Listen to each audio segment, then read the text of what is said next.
Hi friends, welcome to our channel. இப்போ நம்ம பார்க்க போகிற வீடியோ என்னென்னா, கரண்ட் அஃபேர்ஸ் இருக்குது பார்த்தீங்களா, அந்த கரண்ட் அஃபேர்ஸ் பற்றி தான் ஃபுல் அண்ட் ஃபுல் பார்க்க போகிறோம். கிட்டத்தட்ட பார்த்தீங்கன்னா இது வந்து கிட்டத்தட்ட ஒரு 7-8 மாதம் உண்டான கரண்ட் அஃபேர்ஸ் வந்து ரிலீஸ் பண்ணியிருக்காங்க. அதை பற்றி பார்த்தலாமா? இது ரிலீஸ் பண்ணது யாருன்னு பார்த்தீங்கன்னா, வேலைவாய்ப்பு மற்றும் பயிற்சித்துறை இருக்காங்களே, அவங்க வந்து தமிழ்நாடு அரசு இருக்காங்கல்ல, அவங்க வந்து தமிழ்நாடு அரசோட நடப்பு நிகழ்வுகள் அது எப்போ இருந்து வந்திருக்குன்னா, அக்டோபர் 24 இருக்குங்களே, அக்டோபர் 2024 ஏப்ரல் 2025 வரை ஃபுல்லாக கொடுத்துருக்காங்க. ஓகேங்களா? இதில் வந்து இது இருக்க வரைக்கும் நம்ம பார்த்தாவே போதுமானது. ஏன்னா தமிழ்நாடு அரசு நடப்பு நிகழ்வோடது தான். ஓகேங்களா?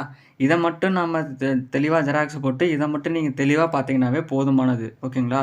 இப்போ தொழிற்சாலை வேலைவாய்ப்பில் தமிழ்நாட்டு முதல்வரான இது எது ரிலேட்டடாக வருது? இது வந்து எக்கனாமிக்ஸ் ரிலேட்டடாக வருது. ஓகேங்களா?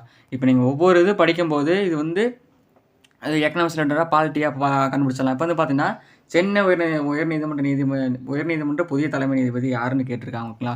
யார்? நீதிபதி ஸ்ரீராம். அவங்க வந்து 53வது தலைமை நீதிபதியாக பதவியேற்றார். ஓகே, அவருக்கு வந்து தமிழக ஆளுநர் வந்து பதவி பிரமாணம் செஞ்சுருக்காரு. 43 ஆண்டுக்கு பிறகு சென்னையை சேர்ந்தவர் வந்து நீதிபதியாக வந்திருக்காங்க அப்படின்னு சொல்லியிருக்காங்க. ஓகேங்களா? இந்த மாதிரி நீங்கள் பார்த்தாவே நமக்கு வந்து ஈஸியாக கண்டுபிடிச்சிடலாம். இது வந்து எந்த டாப்பிக்கில் வருது. ஓகேவா? இது வந்து பார்த்தீங்கன்னா சுதந்திர போராட்ட வீரர்களின் சிலைகள் வந்து இது பார்த்துட்டு வச்சுக்கோங்களேன். இது வந்து ஹிஸ்ட்ரியில் எடுத்துக்கலாம், ஐஎன்எம் எடுத்துக்கலாம், யூனிட் 6 எது வேணால் எடுத்துக்கலாம். நம்ம பிரச்சனையே இல்லை. ஹிஸ்ட்ரினா எல்லாம் ஒன்று தானே. யூனிட் 6ங்கிறது ஹிஸ்ட்ரி தான். அப்புறம் ஐஎன்எம் எல்லாமே ஹிஸ்ட்ரி தான். நம்ம ஹிஸ்ட்ரின்னு ஒரே இதில் முடிச்சுட்டு போயிட்டே இருக்கலாம். அதுக்கு நம்ம தனியாக பிரிக்காட்டி.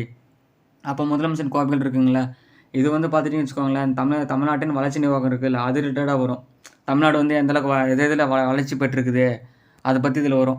முக்கியமாக இந்த பிடிஎஃப்ல இருக்கிறத மட்டும் நீங்கள் பார்த்தாமே போதுமானது. இது வந்து தமிழ்நாடு அரசு ரிலீஸ் பண்ணியிருக்காங்க. தமிழ்நாடு அரசோட தமிழ்நாடு நடப்பு நிகழ்வுகள் வேலை மற்றும் பயிற்சித்துறைக்கு அவங்க ரிலீஸ் பண்ணியிருக்காங்க. இது மட்டும் நீங்கள் பார்த்தாங்க போதுமானது. உங்களுக்கு இந்த பிடிஎஃப் வேணும் அப்படின்னா நம்ம டெலிகிராம் சேனல் இருக்குது.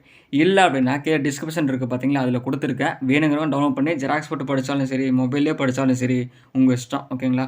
இது நேற்று ரிலீஸ் ஆச்சு, அப்புறம் வந்துச்சு. நான் உடனே வீடியோ கொடுத்துட்டேன். நீங்கள் பார்த்துக்கோங்க. பார்த்துட்டு இதை ஜெராக்ஸ் போட்டு படிச்சுக்கோங்க. இப்போ வந்து பார்த்தீங்கன்னா சென்சல் நகர் இருக்கா, இப்போ இது வந்து நமக்கு எதில் வரும்? வரலாறுலாம் வரும். ஓகேவா? வரலாறு வரும். இதை மட்டும் நம்ம தெளிவாக ஒரு டாபிக் படிக்கும்போது இந்த டாபிக் வந்து எது கீழே கவர் ஆகுதுன்னு தெரிஞ்சிட்டாவே நமக்கு வேலை ஈஸி. ஓகேங்களா? நாம் வந்து நெக்ஸ்ட் வீடியோவில் பார்க்கலாம். வீடியோ பிடிச்சிருந்தா லைக் பண்ணுங்கள், ஷேர் பண்ணுங்கள். மஸ்ட்டு எல்லோரும் லைக் பண்ணுங்கள். ஓகே, அப்போ நிறைய பேர் சக்ஸஸ் ஆகும். நான் வந்து நெக்ஸ்ட் வீடியோவில் பார்க்கலாம்.